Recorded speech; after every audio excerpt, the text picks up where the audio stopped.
Els exercicis que veureu a continuació estan pensats per les persones grans en ocasió d'aquest confinament obligatori a causa del Covid-19.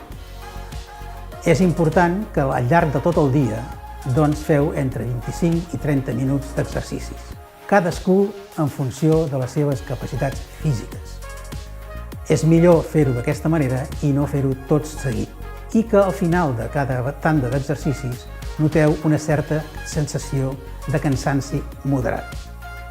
Per tant, ànims i endavant. Ens en sortirem. Salut per tothom!